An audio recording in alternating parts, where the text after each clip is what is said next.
રાજકોટ એ સૌરાષ્ટ્રનું મહત્વનું ઔદ્યોગિક કેન્દ્ર છે. બાજુની અંદર મોરબીને પણ જોડે છે. સાથે સાથે દ્વારકા, સોમનાથ અને પોરબંદર જેવા યાત્રા સ્થાનોને પણ જોડે છે.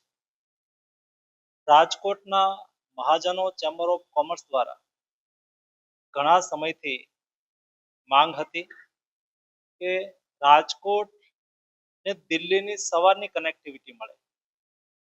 એને ધ્યાનમાં રાખીને ભારત સરકારના એવિએશન મંત્રાલયે રાજકોટને લાભ પાંચમના દિવસે ઇન્ડિગો અને એર ઇન્ડિયા બે એરલાઇન્સ દ્વારા ફ્લાઇટ ઓપરેશન ચાલુ કરવામાં આવ્યું છે.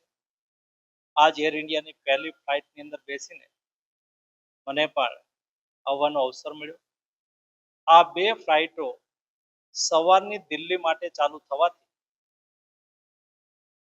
રાજકોટ અને મોરબીના મહાજનો, વેપારીઓ, ઉદ્યોગકારોને પણ દિલ્હીની કનેક્ટિવિટી સ્મૂથ થશે.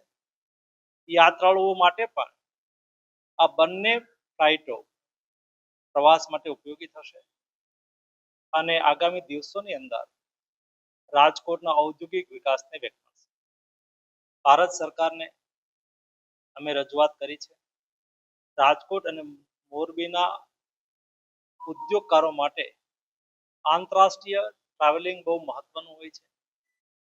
વિદેશથી વેપારીઓ રાજકોટ, મોરબીની સતત મુલાકાત લેતા હોય છે, જેને ધ્યાનમાં રાખીને આગામી દિવસોની અંદર રાજકોટ દુબઈની ફ્લાઇટ ચાલુ થાય, આંતરરાષ્ટ્રીય ફ્લાઇટ ચાલુ થાય, એના માટે એવિએશન મિનિસ્ટ્રીને અમે રજૂઆત કરી.